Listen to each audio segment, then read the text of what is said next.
Shalom à tous et bienvenue sur la chaîne Ressources et sa foi. Aujourd'hui, nous poursuivons de manière indirecte la série de Yeshua le Juif. Et après avoir évoqué quelques points sur la naissance de Yeshua, d'avoir parlé de son enfance et du contexte familial, nous allons dans cette vidéo aborder le thème du baptême de Yeshua, tout en essayant de comprendre l'implication de cet acte dans une pensée hébraïque, et tout en étant conscient que le sujet est vaste et très riche en enseignements. Et nous n'allons pas ici reprendre et expliquer toutes les nombreuses interprétations qui existent sur ce sujet. Cependant, ce que nous allons présenter sera une lecture et une interprétation probablement différente de celle que vous avez déjà entendue, et elle apportera, nous l'espérons, une dimension et des perspectives de compréhension nouvelles pour vous. Le baptême est reconnu comme un des sacrements dans le christianisme. Mais qu'en est-il vraiment dans la pensée juive? Pourquoi Yeshua a été baptisé? Nous allons aborder une des facettes de ce thème, bien que cela ne représentera qu'un infime partage de ce vaste sujet. Le baptême du Seigneur est principalement décrit dans les évangiles. Nous le retrouvons dans l'évangile de Matthieu, au chapitre 3, versets 13 à 17, celui de Luc, chapitre 3, versets 2 à 22, l'évangile de Marc, chapitre 1, versets 2 à 11, et l'évangile de Jean, chapitre 1, versets 21 à 34. Et à chaque fois, dans ces passages, nous retrouvons Jean le Baptiste présent avant l'arrivée de Yeshua. Et Jean appelait de nombreuses personnes à la repentance en vue de l'établissement proche du royaume de Dieu. Avant de rentrer dans le vif du sujet, nous allons nous arrêter un petit peu sur la personne de Jean. Jean était le fils de Zacharie et Élisabeth. Il était donc légitime pour officier au temple en tant que Cohen, en tant que prêtre. Mais les évangiles ne nous donnent pas d'informations dans ce sens.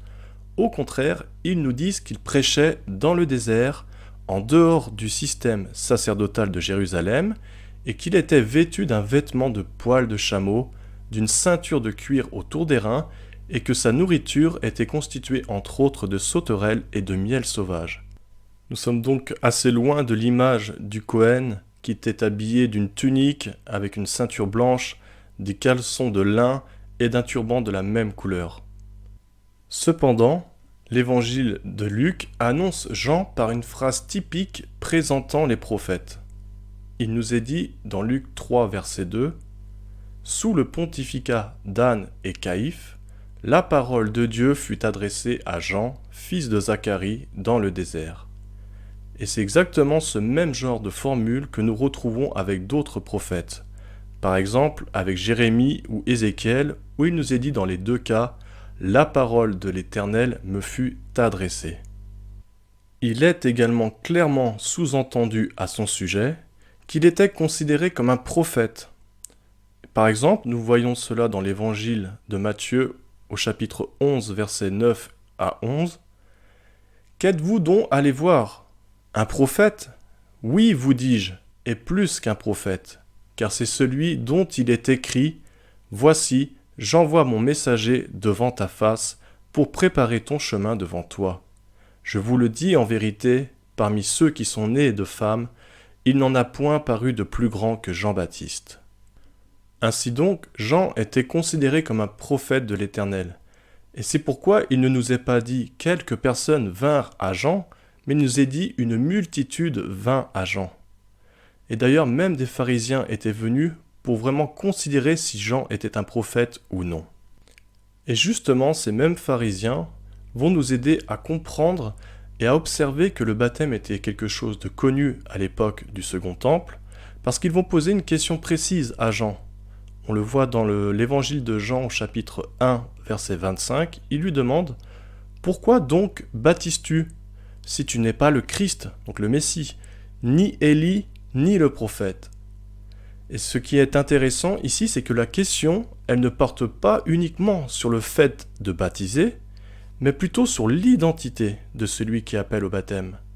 Car il voyait de nombreuses personnes venir à la tchouva, donc à la repentance, suite à l'appel de Jean-Baptiste.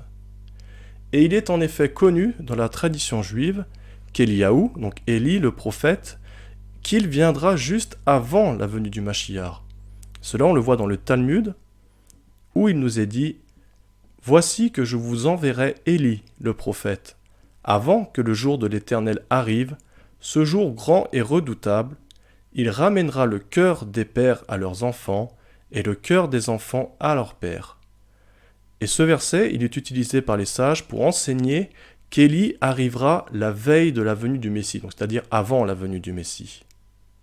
Et c'est vrai que les évangiles se plaisent à comparer Éliaou, donc Élie et Jean le Baptiste, et j'ai fait un petit tableau qui présente quelques similitudes, je pense qu'il doit en avoir d'autres évidemment, mais ces quelques points vont nous montrer qu'il y a vraiment une similitude entre Jean le Baptiste et Éliaou. Alors il nous est dit que tous les deux portèrent un vêtement en poil de chameau et une ceinture de cuir. Les deux ont appelé à la repentance en Israël. Les deux ont vécu, du moins en partie, dans le désert. Les deux ont réprimandé un roi à cause de leurs péchés. Et les deux ont été sujets à la haine d'une reine.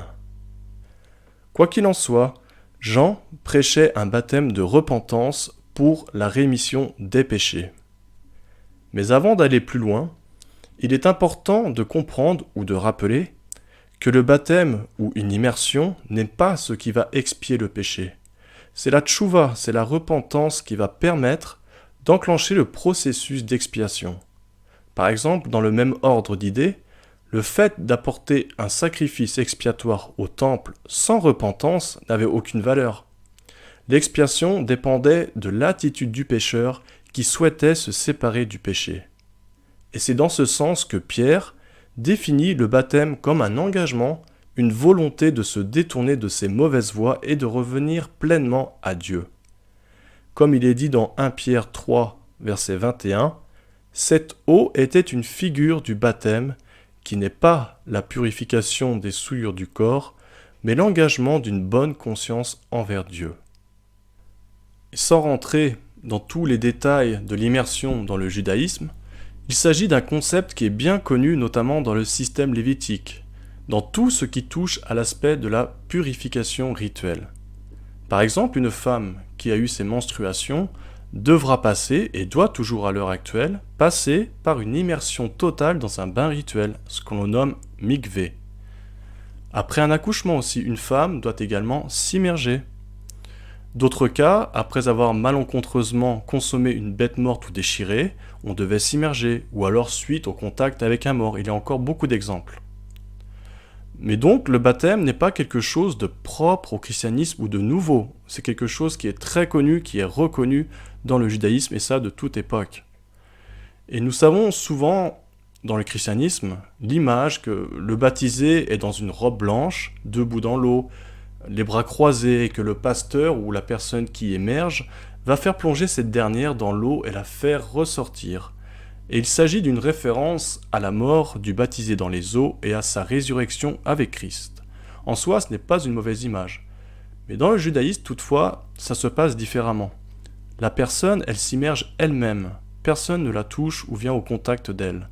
Elle est entièrement nue et 3 fois elle va plonger, sans l'assistance directe d'une tierce personne donc, avec seulement une personne de même sexe présente, juste pour vérifier que l'immersion soit bien valable, soit bien cachère, c'est-à-dire que la personne soit bien totalement immergée dans l'eau, qu'il n'y ait rien qui dépasse.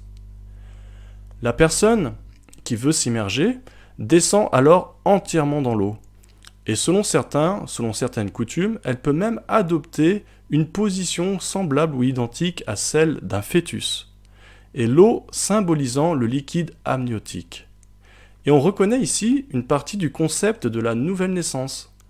Et d'ailleurs, dans le judaïsme, un converti qui se convertit au judaïsme devient une nouvelle créature, il passe en quelque sorte par une nouvelle naissance. Comme il est dit, un converti qui vient de se convertir est comme un enfant qui vient de naître, en ce sens qu'il ne conserve aucun lien avec sa vie passée. Et il est intéressant de constater que même dans la bouche de Shaoul, de Paul, de l'apôtre Paul, on retrouve cette même idée.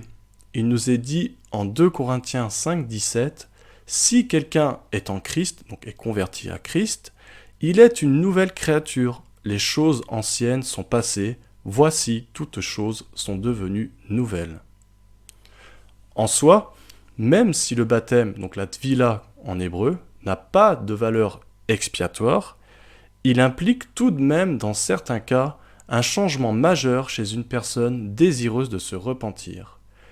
Il y a plusieurs versets qui démontrent une vraie volonté d'être lavé, purifié de nos fautes au contact de l'eau.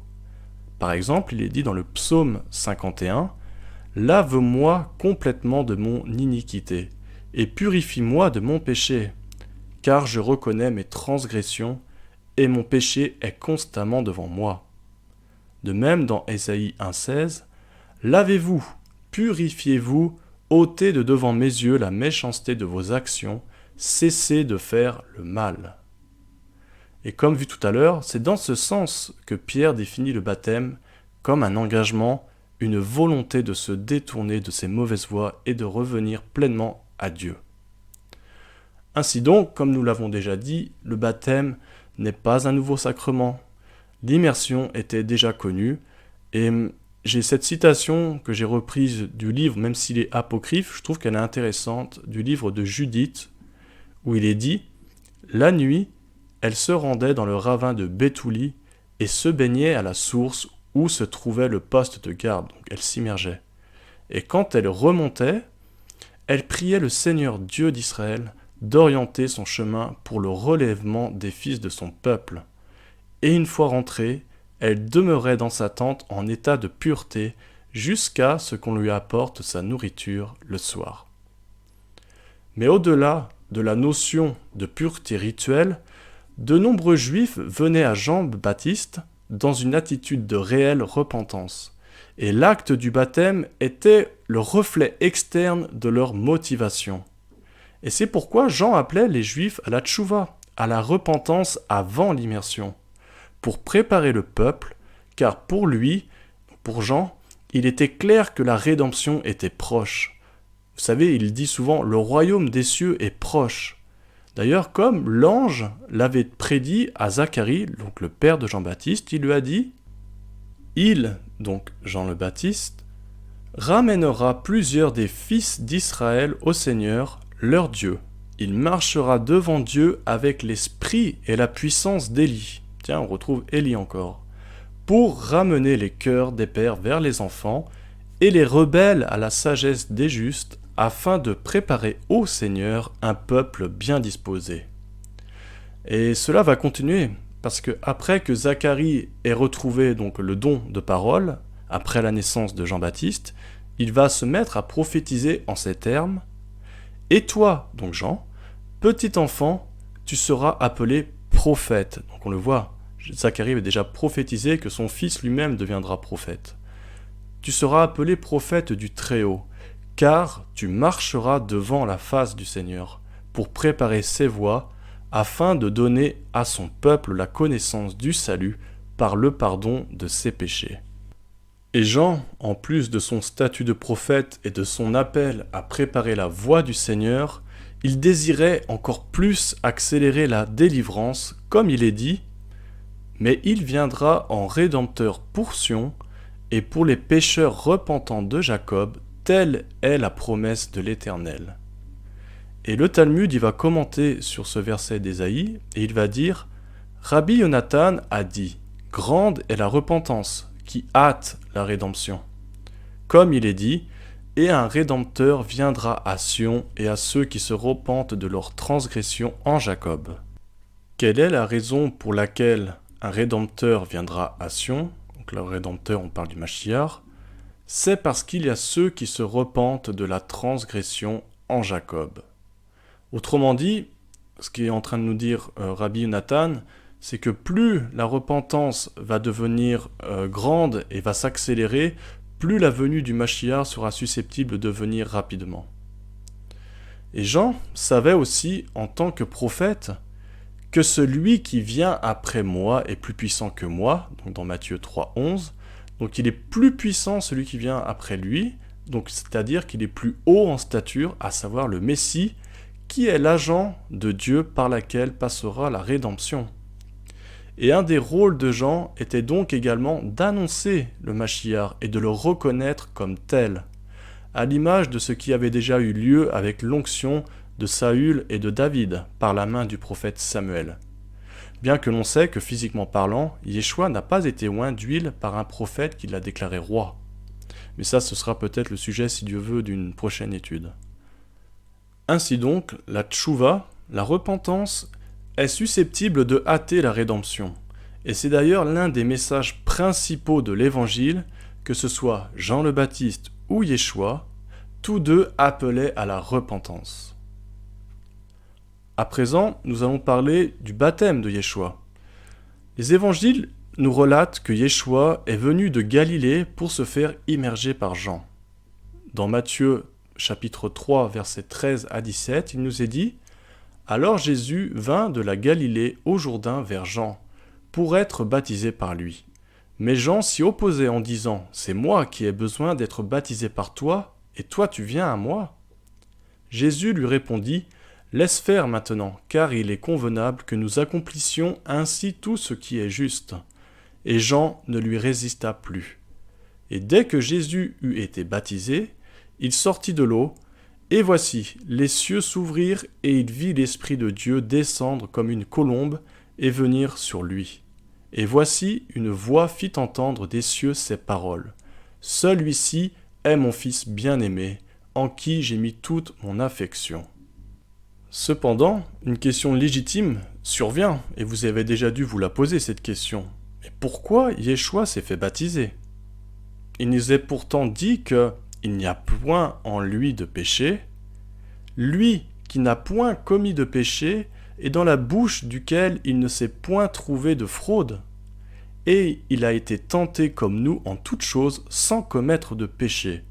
Comment comprendre cela? Comment comprendre que Yeshua est venu au baptême de repentance de Jean le Baptiste? Je vais citer le père de l'Église Jérôme, car il fait mention d'un fragment d'un texte qu'il nomme l'Évangile des Hébreux ou des Nazaréens, et il en donne une citation dans Adversus Pellas 3a, où il est dit « Or, la mère du Seigneur et ses frères lui dirent « Jean-Baptiste baptise pour la rémission des péchés. Allons, nous aussi, nous faire baptiser par lui. » Il leur répondit « En quoi ai-je péché, pour que j'aille recevoir son baptême? À moins que ce que je viens de dire soit la faute de l'ignorance. » Et cette citation, elle renforce le fait que Yeshua se considérait comme n'ayant pas péché. Et cela appuie également les versets cités plus haut, exprimant une vie sans faute. Alors comment se fait-il que Yeshua se soit présenté à Jean le Baptiste qui pratiquait un baptême pour la repentance? Tout d'abord, il faut savoir que ce n'était probablement pas la première fois que Yeshua passait par les eaux d'un bain rituel, d'un mikvé. En effet, on l'a vu tout à l'heure, il fallait être rituellement pur en différentes circonstances. Et un autre exemple va appuyer cela, cela se trouve dans l'évangile de Jean, qui explique qu'il fallait être rituellement pur pour pouvoir apporter le Korban Pessar, donc le sacrifice de la Pâque. En Jean 11, 55, que beaucoup de gens du pays montèrent à Jérusalem avant la Pâque pour se purifier. Et nous savons que Yeshua est souvent monté au temple, et cela nous le voyons tout au long du récit des évangiles, ce qui implique qu'il devait certainement se purifier dans un mikvé, donc dans un bain rituel, à différentes occasions, vu son niveau de piété. Et nous pouvons même supposer qu'il devait y aller au minimum 3 fois par an pour les fêtes dites de pèlerinage, donc Pâques, Pentecôte et la fête des tabernacles. Et l'immersion, comme nous l'avons vu précédemment, n'est pas uniquement liée à la purification rituelle. Il existe d'ailleurs encore de nos jours des coutumes au sein du peuple juif qui sont appelées minhagim, qui consistent à s'immerger dans un mikvé, par exemple, lors de la veille de Yom Kippour. Donc Yom Kippour, c'est le jour des expiations, la veille de Rosh Hashanah, quelques jours avant le mariage entre un homme et une femme, et également la veille du Shabbat, car ce jour, donc le Shabbat, est doté d'une élévation bien supérieure aux autres jours de la semaine. Ainsi, en se plongeant dans les eaux du mikvé, du bain rituel, nous atteignons l'état spirituel. Ça, c'est important. Nous atteignons l'état spirituel adéquat pour tirer pleinement la bénédiction de ce jour, donc le Shabbat.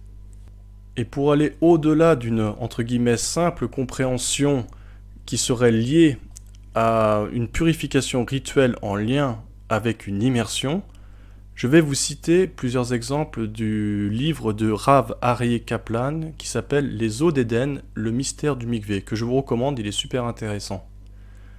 Il nous est dit, Aaron et ses fils ont été intronisés par un mikvé, dans Exode 29.4, non pas parce qu'ils étaient impurs, mais parce qu'il s'agit d'un changement d'état. Ça aussi c'est très important, d'un changement d'état à une élévation d'un degré à un autre.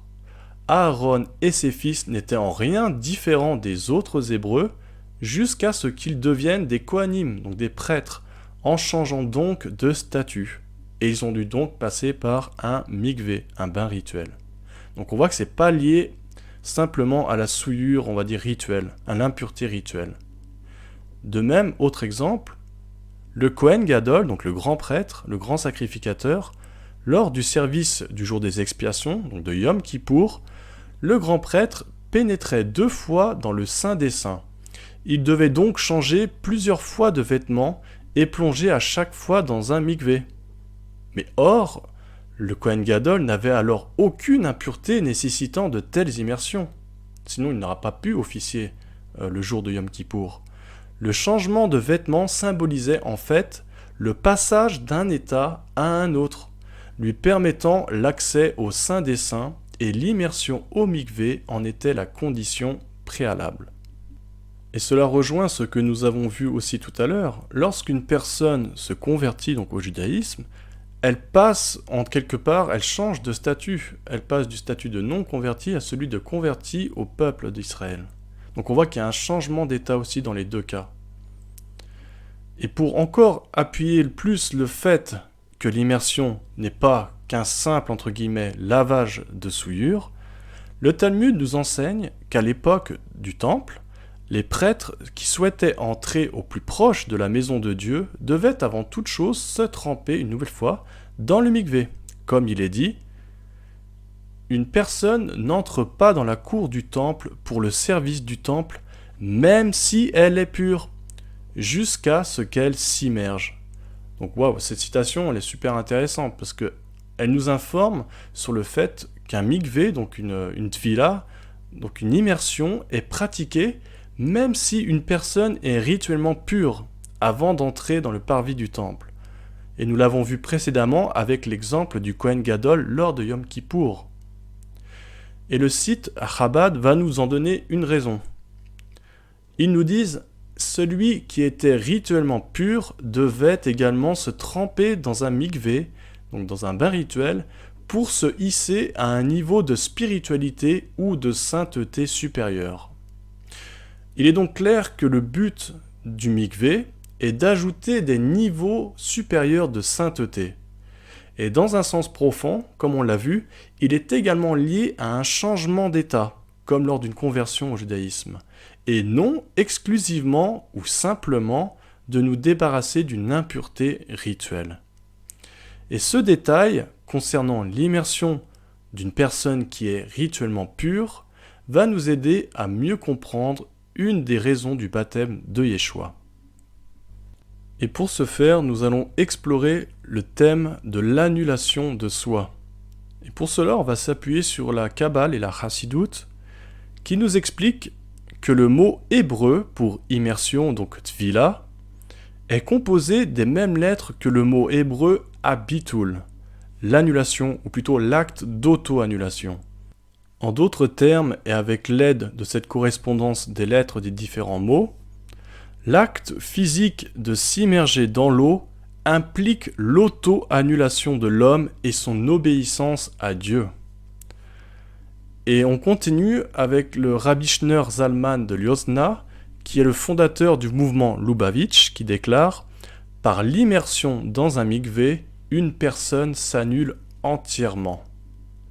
Et le Rambam, un autre commentateur juif célèbre du Moyen-Âge, va dire « C'est pourquoi il faut immerger tout son corps dans le mikvé. Si même le bout de son petit doigt dépasse de l'eau, son immersion n'est pas valable, n'est pas valide, et il reste rituellement impur.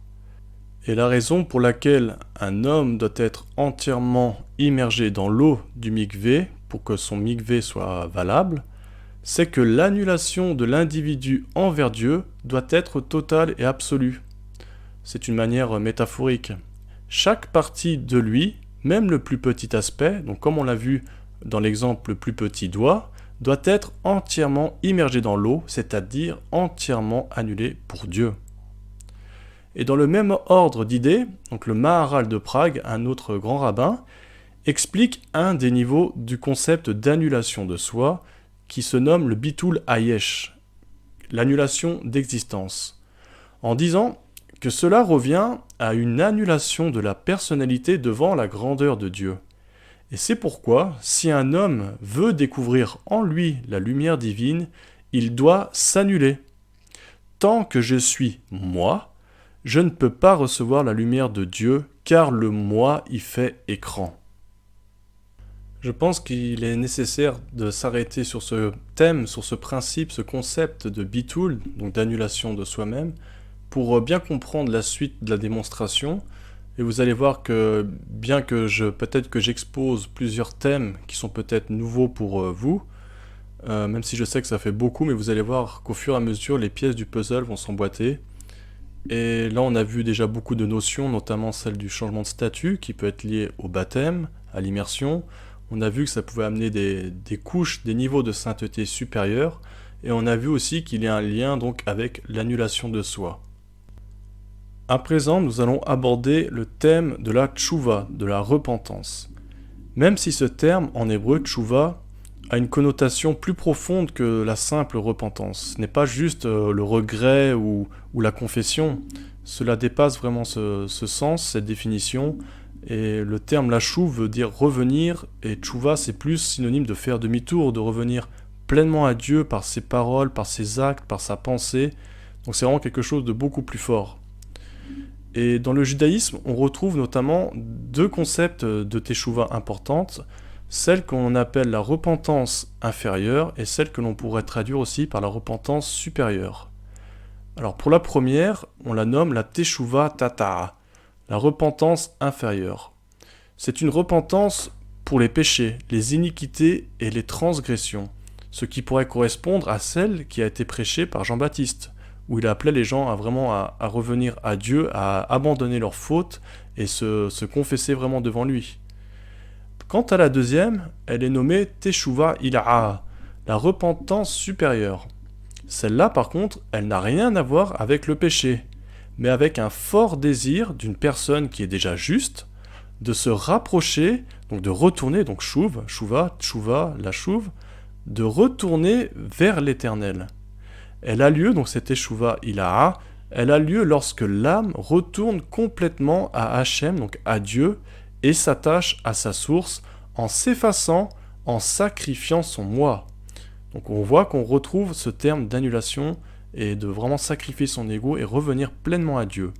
Et c'est comme un retour de l'âme à un état antérieur. Et donc ce type de teshuva, donc ilaha, pourrait répondre à notre question initiale de savoir pourquoi Yeshua a été baptisé. En effet, l'immersion accomplie par Yeshua par Jean-Baptiste n'était pas pour le péché, car nous savons que le Seigneur était au plus proche de Dieu, qu'il était sans faute et qu'il s'est complètement annulé face à la volonté du Tout-Puissant, en sacrifiant son moi, son ego et donc sa volonté. Et le site Rabad continue en nous donnant une citation vraiment super intéressante. Il nous est dit que ce niveau élevé de la tchouva, donc la tchouva ilaha, donc la teshuva suprême, elle concerne qui? Elle concerne également le tzaddik. Donc le tzaddik, c'est une personne qui est pieuse, juste, celui qui est sans faute, ce qui pourrait correspondre vraiment à Yeshua, à Jésus. Et comme ils disent dans cette citation, il y a une négation totale de l'ego, une immersion totale de la volonté personnelle dans la volonté suprême. Waouh! Il ne s'agit pas de deux entités réunies, mais d'une absorption et d'une union jusqu'à l'unité. Alors comment ne pas faire le parallèle avec Yeshua? Quand il est dit en Luc 22, « Toutefois que ma volonté ne se fasse pas, mais la tienne ». Alors là, on voit vraiment la notion de bitul et de teshuva ilaha, dans le sens que Yeshua s'est complètement annulé pour que la volonté de Dieu soit en lui. et qu'il accomplisse cette volonté. Et on l'a vu aussi dans la citation de tout à l'heure, qu'il ne s'agit pas de deux entités réunies, mais d'une absorption et d'une union jusqu'à l'unité. Et qu'est-ce que nous dit Yeshua? Moi et le Père, nous sommes un. Un dans le sens que le Fils fait la volonté du Père, il s'annule complètement pour faire la volonté du Père. Et d'autant plus que nous pouvons aussi constater un changement d'état, de statut. Vous vous souvenez ce qu'on parlait? Un changement d'état, une stature élevée, après cette immersion de Yeshua. En effet, le ministère du Seigneur a réellement débuté quand? À l'issue de ce baptême et de la tentation dans le désert. Et c'est d'ailleurs ce que nous apprend le Panarion 30, dont nous citerons un extrait tout à l'heure, qui nous explique que pour les Ébionites c'est une secte judéo-chrétienne qui croyait en la messianité de Yeshua, mais qui continuait à observer la Torah et les commandements de Dieu. Donc cette citation nous explique en gros que Yeshua est devenu le Fils de Dieu et le Christ, donc le Messie, par élection, après avoir reçu en lui le Saint-Esprit le jour de son baptême sous la forme d'une colombe.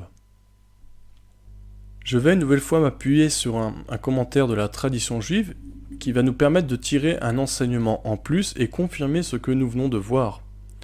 Et c'est un commentaire qui est très pertinent des sages d'Israël. Il nous enseigne que le mot, donc mikvé en hébreu, est formé des mêmes lettres que le mot koma, qui signifie niveau, étage, ou qui désigne une stature élevée. Et c'est donc par le mikvé que l'homme peut se redresser et s'élever au-dessus de son état d'imperfection pour retrouver l'état de perfection du jardin d'Éden. Et c'est là justement une des clés de compréhension de l'évangile et du Messie, donc du Mashiach. Il doit réparer la faute d'Adam, de l'humanité en revenant à l'état original du Gan Éden, du jardin d'Éden. Et c'est ce que enseigne Paul lorsqu'il dit en Romains 5, « Car comme par la désobéissance d'un seul homme, donc il s'agit d'Adam, beaucoup ont été rendus pécheurs, de même par l'obéissance d'un seul, donc le Mashiach, le nouvel Adam, beaucoup seront rendus justes. » Adam est descendu de niveau, de proximité, entre guillemets, avec Hachem, avec Dieu. En revanche, le Messie, lui, a changé de statut. Il a été élevé à une stature plus haute que celle des anges même. Comme il est dit en Hébreux 1,4, devenu d'autant supérieur aux anges qu'il a hérité d'un nom plus excellent que le leur. Et Paul, dans ses épîtres, justement, il fait plusieurs liens entre Yeshua, donc entre Jésus, et Adam, et il l'appelle le nouvel Adam même, et l'apôtre, il connaissait certainement ce concept. Mais cela dépasse le cadre de cette étude.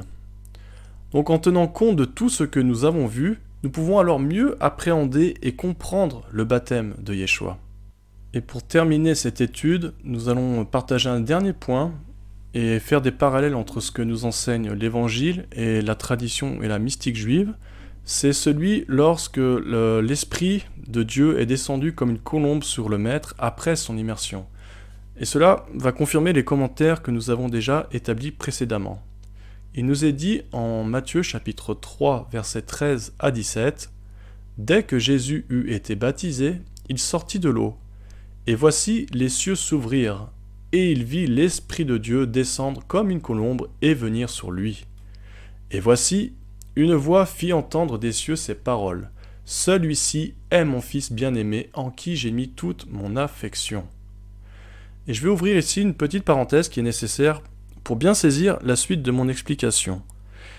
Il est dit en Genèse 1:2, « Et l'Esprit de Dieu se mouvait, donc planait, au-dessus des eaux. » Et cet esprit qui planait est considéré dans la tradition juive comme étant l'esprit du Messie. En effet, le Baal HaTurim explique que la valeur numérique des lettres, parce que en hébreu, chaque lettre a une valeur numérique, et en additionnant ces lettres, on peut arriver à faire des comparaisons, à faire des liens entre différents mots, expressions ou phrases. Et le Baal HaTurim, il explique que les mots qui sont contenus dans la phrase « et l'Esprit de Dieu planait », donc « Veruach Elohim Mecharefet », a la même valeur numérique que les lettres qui composent l'expression « c'est l'Esprit du roi Messie », Zohi Chochu Shel Melech HaMashiach. Par cet enseignement et cette comparaison entre les valeurs numériques des lettres, le Baal HaTurim nous enseigne donc que l'esprit qui planait en Genèse était celui du Mashiach. Mais il est également dit, dans le Talmud, « Et l'esprit de Dieu planait au-dessus des eaux », donc toujours ce même verset de Genèse, et le Talmud il nous dit que l'esprit planait comme une colombe qui plane sur ses petits. Ainsi donc, l'esprit planant au-dessus des eaux est associé à l'esprit du Messie, et selon le Talmud, il plane comme une colombe. Incroyable. Et je vais à présent lire quelques extraits d'un passage qui est situé dans le Zohar, donc c'est un livre de la mystique juive. Il nous est dit « Alors le Messie surgira du jardin d'Éden, de ce lieu appelé le nid d'oiseau. Il se révélera au pays de Galilée, car c'est dans cette partie de la terre sainte que la désolation a commencé pour la première fois, et c'est pourquoi il se manifestera là en premier. » Cette citation du Zohar, elle nous apprend que le Messie surgira du Gan Eden, du nid d'oiseau. C'est intéressant car l'Évangile nous précise que l'Esprit est descendu du ciel sur Yeshua comme une colombe, et que le Messie se révélera en Galilée premièrement. De nouveau très intéressant parce que c'est dans cette partie de la terre d'Israël que le ministère de Yeshua a commencé. Et nous avons également vu que l'Esprit du Messie est présent dès la Genèse et qu'il est comparé à une colombe qui plane. Et ces incroyables commentaires que je viens de citer sont évidemment actuels.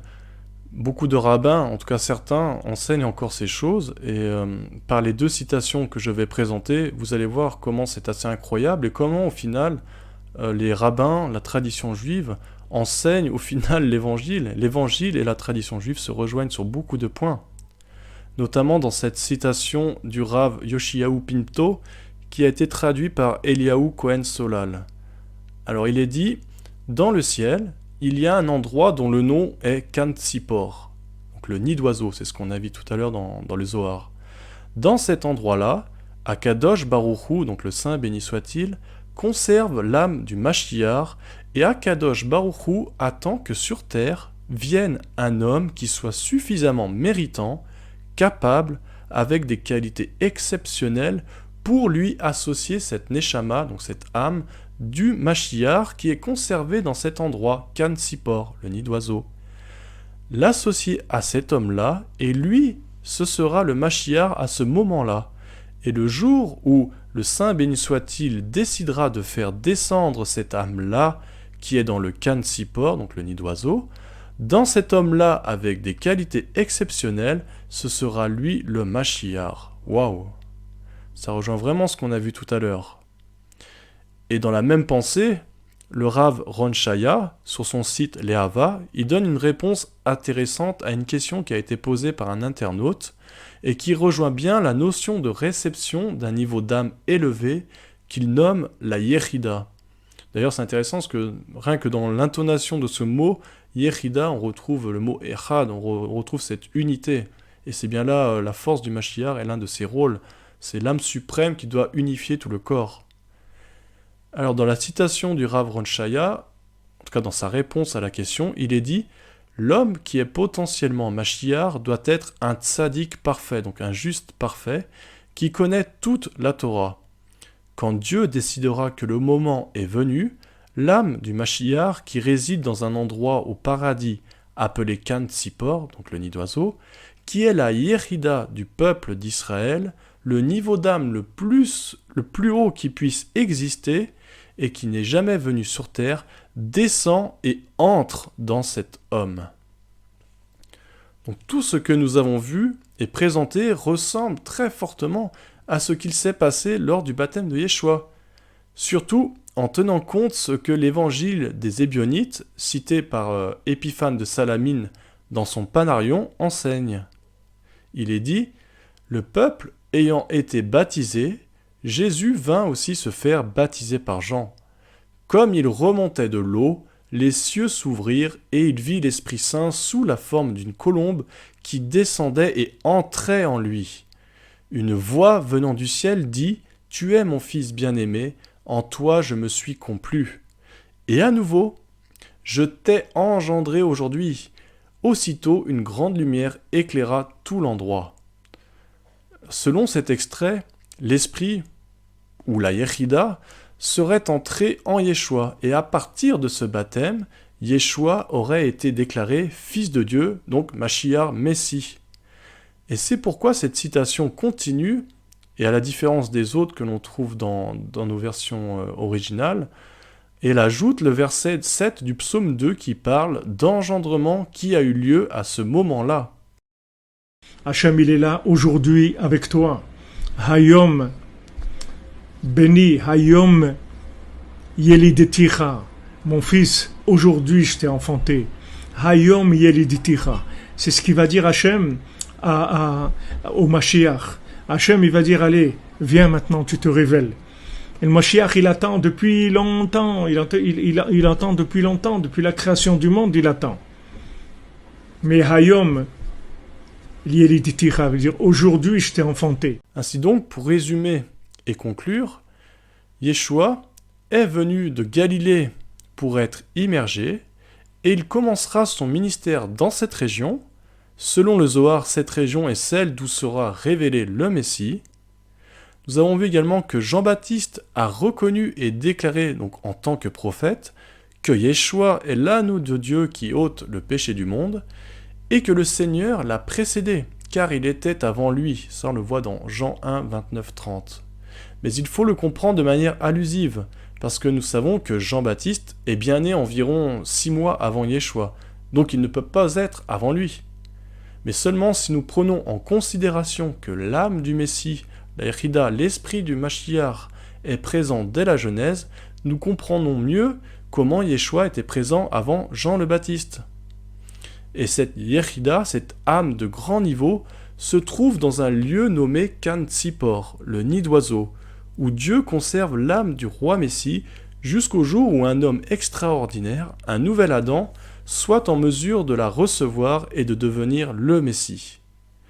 Nous avons vu que Yeshua a été baptisé non pas pour la rémission des péchés, comme Jean-Baptiste le prêchait, mais plutôt à l'image d'une repentance supérieure, une teshuva ilaha. Yeshua a annulé, donc le bitoul, il a annulé son moi, son propre moi, sa propre volonté pour laisser place à la plénitude de l'Esprit de Dieu en lui. Avec toutes ses qualités et sa soumission entière à l'Éternel, Yeshua est ressorti de son baptême avec un statut différent, une élévation très haute pour retrouver un niveau d'âme antérieur à la faute d'Adam, et il a été apte à recevoir l'âme messianique. Comme il est dit en Ésaïe 52, « Voici mon serviteur prospérera, il montera, il s'élèvera bien haut. » Et le Midrash appuie le verset d'Ésaïe en disant « Plus haut qu'Abraham, plus élevé que Moïse, et il s'élèvera bien haut, plus que les anges au service. » C'est pourquoi il a reçu l'âme messianique sortie de Kan Tzipor, donc du nid d'oiseau, sous une forme de colombe, image de l'esprit du roi Messie. Il a pu, à partir de cet événement, commencer son ministère avec force et puissance. Comme il est dit en Ésaïe 11, « L'Esprit de l'Éternel reposera sur lui, esprit de sagesse et d'intelligence, esprit de conseil et de force, esprit de connaissance et de crainte de l'Éternel. » Alors pour conclure, encore une fois, comme pour tous les sujets évidemment, nous ne prétendons pas avoir l'interprétation entre guillemets, car il y aura encore tant à dire, d'autres éléments pouvant bien évidemment compléter ce que nous venons de voir dans cette étude, tellement le sujet il est riche. Toutefois, nous espérons que cette interprétation vous aura apporté une nouvelle compréhension, une vue différente de celle que vous avez déjà pu entendre sur le sujet du baptême de Yeshua, avec une approche et une pensée juive, voire chassidique de cet événement. Surtout, n'hésitez pas à liker, à partager cette étude si vous l'avez appréciée, à commenter et à vous abonner. Il est également possible de contribuer financièrement au développement et aux différents projets de cette chaîne. Je vous dis à très bientôt. Shalom.